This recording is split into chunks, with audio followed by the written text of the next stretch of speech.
ये सच है, ये सत्य है कि मुंबई में सिर्फ महाराष्ट्र सरकार ही नहीं, ये जो इतने ड्रग्स माफिया हैं ये सब मिलकर चाहते हैं कि अर्नब जो है आवाज़ नहीं बुलंद करे, अर्नब हमारे खिलाफ नहीं बोले, हम जो चाहें वो करें।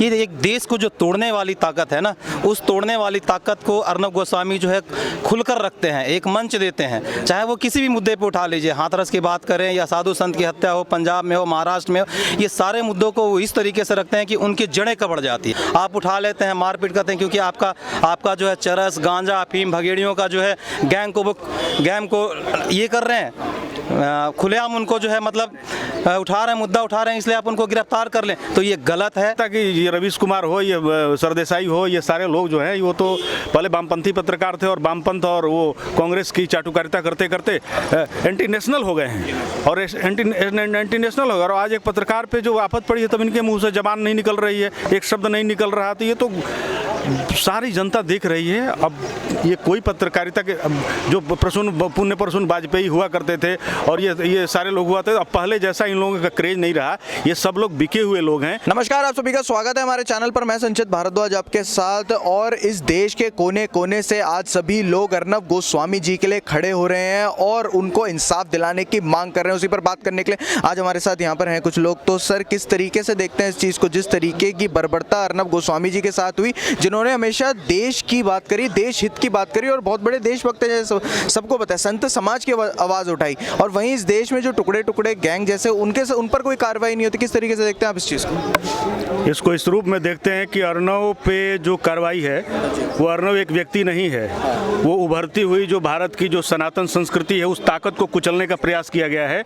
और इसमें वैटिकन गैंग और ये जो सोनिया माइनो एंटोनियो जो है, जो जिस तरीके से व्यक्ति ने हमला किया और पालघर का जो मामला उठाया और आपको इस सुशांत केस का उठाया, उसने हाथरस केस में एक्सपोज किया, जो इनके साजिशों को जो योगी आदित्यनाथ को जो घेरने की कोशिश कर रहे थे, ये वामपंथी और ये अर्बन और ये कांग्रेस, ये सारे जो मिलकर जो नेक्सस है, जो एंटी नेशनल नेक्सस है, ये नेक्सस मोदी और योगी को तोड़ने का प्रयास कर रहे हैं कि ये टूट जाए, क्योंकि बहुत ही ताकतवर धीरे धीरे भारत को लिए जा रहा है।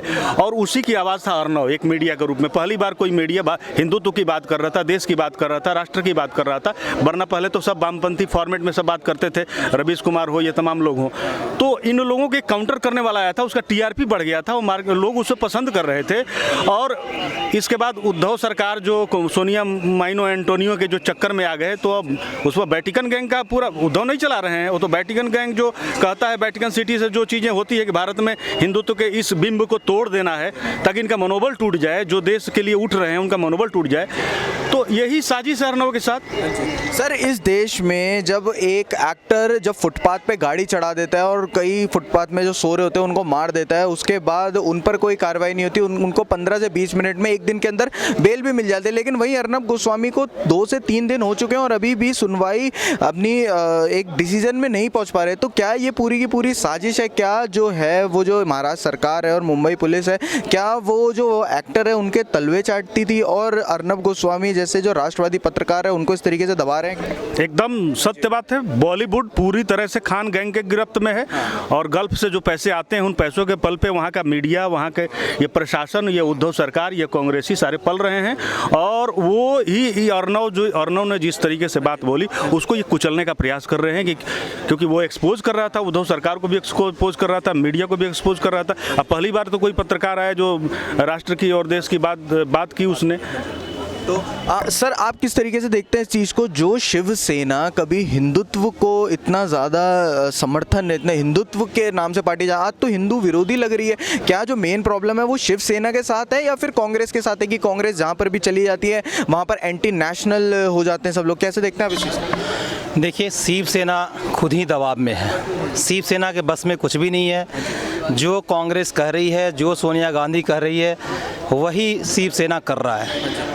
बात रह गई अर्नब गोस्वामी का, तो अर्नब गोस्वामी एक राष्ट्रवादी आदमी है, एक राष्ट्रवादी पत्रकार हैं। वो देश के तमाम ऐसे मुद्दे जो कहीं धूल चाट रहा था उसे उठाने का काम किया, चाहे वो सुशांत सिंह राजपूत का हो, चाहे हाथरस का हो, या कोई भी घटना है जिसको वो बुलंदियों से रखते हैं। और आज इतने बुलंदियों से रखते हैं कि उनके कई सारे और भी चैनल उनका फॉलोअप करते हैं। तो ये उनको मतलब जो है एक तरीके से दबाने का काम किया जा रहा है। एक राष्ट्रवादी पत्रकार को, एक हिंदुत्व का जो मुद्दा उठाते हैं, सनातन धर्म को जो आगे लेके जा रहे हैं, उनको दबाने का काम है।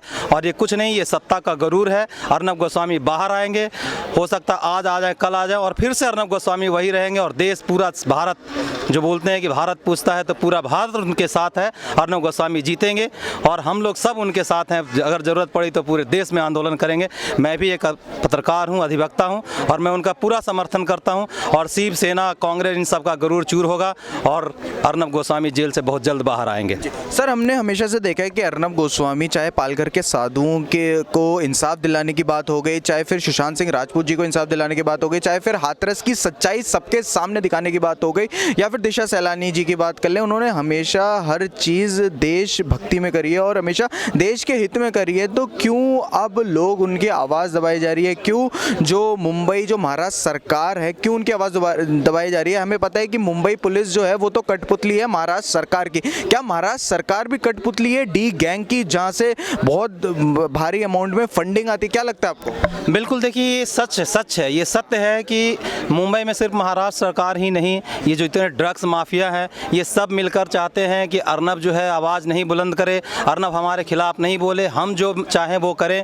ये एक देश को जो तोड़ने वाली ताकत है ना, उस तोड़ने वाली ताकत को अर्नब गोस्वामी जो है खुलकर रखते हैं, एक मंच देते हैं। चाहे वो किसी भी मुद्दे पर उठा लीजिए, हाथरस की बात करें या साधु संत की हत्या हो, पंजाब में हो, महाराष्ट्र में हो, ये सारे मुद्दों को वो इस तरीके से रखते हैं कि उनकी जड़ें कबड़ जाती है। और जब जड़ें कबड़ती है तो उनको लगता है कि क्यों ना मैं इनको प्रहार करूं। आप कंगना रनावत को देख लीजिए, किस तरीके से उनका घर तोड़ा गया। आप अर्नब गोस्वामी को देख लीजिए, किस तरीके से छत्तीसगढ़ की पुलिस आकर के महाराष्ट्र में उनका गिरफ्तारी करती है। मुद्दा आज का नहीं है। अगर आपको गिरफ्तार करना था तो इतने दिनों से कहाँ थे आप? क्यों जब महाराष्ट्र सरकार पे हमला हो रहा है, सुशांत सिंह राजपूत का मुद्दा उठाया जा रहा है, कांग्रेस को बेनकाब किया जा रहा है, शिवसेना पे प्रहार किया जा रहा है, क्या ये वही शिवसेना है जो बाल ठाकरे जी का था? ठीक है, उस शिवसेना को जो है, बाबा साहेब को जो है, उनकी आवाज़ को जो है कहीं ना कहीं दबा दिया जा रहा है, उनके बुलंदियों को जो है दबाया जा रहा है। ऐसे सरकार जो है, ऐसी शिवसेना सरकार ये अपने से नहीं कर रही है, इनके ऊपर जो है दादागिरी चल रही है। ये दादागिरी चल रही है कांग्रेस का, और यही रीज़न है कि कांग्रेस के दादागिरी के चलते जो है एक देशवादी पत्रकार अर्नब गोस्वामी को गिरफ्तार किया जाता है, उनके साथ मारपीट किया जाता है। क्या अर्नब गोस्वामी आतंकवादी हैं जो उनके साथ आप बदसलूकी कर रहे हैं? क्या देश का आवाज़ उठाना क्या पत्रकारों के लिए बहुत बड़ा ये है, मतलब कानून विरोधी है? आप किस तरीके से आप उनको उठा रहे हैं? क्या अर्नब गोस्वामी आतंकवादी है? आप आते हैं, उठा लेते हैं, आप उनको सम्मान क्यों नहीं दिया?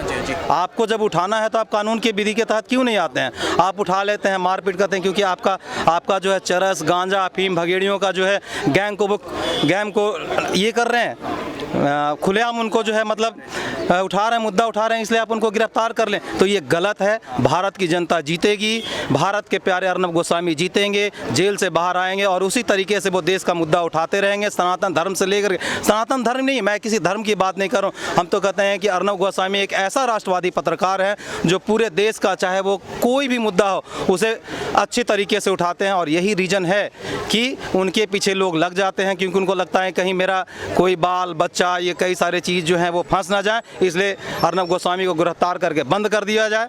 ये भी हो सकता है कि आने वाले टाइम में इनकी ये भी मंशा रहती है कि अर्नब गोस्वामी के साथ प्रज्ञा ठाकुर के तहत किया जाए, लेकिन ये संभव नहीं है, क्योंकि भारत की जनता उनके साथ है और पूरे भारत में आंदोलन हो रहा है, खास करके युवा और युवा पत्रकार उनके साथ हैं। इसलिए अर्नब गोस्वामी को कुछ नहीं होना है। अर्नब गोस्वामी बाहर आएंगे, भारत जीतेगा, रिपब्लिक भारत जीतेगा।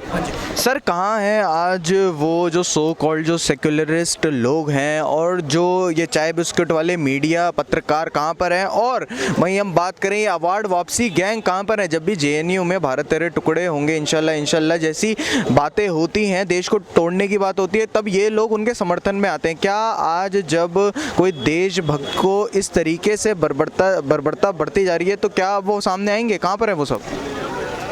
वो सब कोई नहीं है। ये जो अभी मुनव्वर राणा का हमने स्टेटमेंट सुना ये बड़े लोग सेकुलर बनते हैं और बड़े लोग ये सारे लोग होते हैं। ये मुनव्वर राणा, जावेद अख्तर, नसीरुद्दीन शाह, ये आमिर खान, ये सारा जो गैंग है और उसके साथ साथ जो अपने अर्बन लोग हैं, ये सब नकली लोग हैं। और पहली बार हो रहा है कि फिल्टर हो रहा है, पता चल रहा है कि कौन असली है कौन नकली है।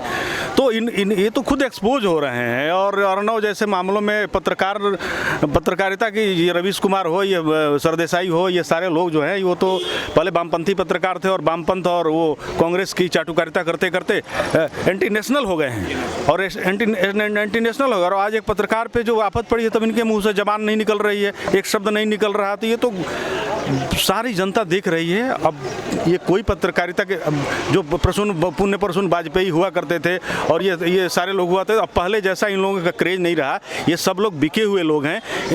हाथरस मामले में भी इनका दिखाई पड़ गया कि इन्होंने किस प्रकार से अपना रोल किया। तो इस प्रकार से पता चल रहा है। और जो एक आदमी सच्चाई को लेकर उजागर कर रहा है उसको किस तरीके से टॉर्चर करके टारगेट किया जा रहा है, तो इसमें बहुत बड़ी साजिश है। निश्चित रूप से ये लोग एक्सपोज हो रहे हैं। जैसे मुनव्वर राणा एक्सपोज, आज तक मुझको एक बहुत बढ़िया सेकुलर शायर के मान के चलते रहते हैं, लेकिन उसके अंदर कितना बड़ा आतंकवादी छुपा हुआ था वो तो पता चल गया उसके विचारों से। बहुत बहुत शुक्रिया सर हमारे साथ जुड़ने के लिए। तो ये थे कुछ लोग जिन्होंने हमसे बात करी। जिस तरीके से अब पूरा देश जो है वो अर्नब गोस्वामी के साथ आ चुका है, तो अब शायद जल्द से जल्द फैसला आएगा। धन्यवाद।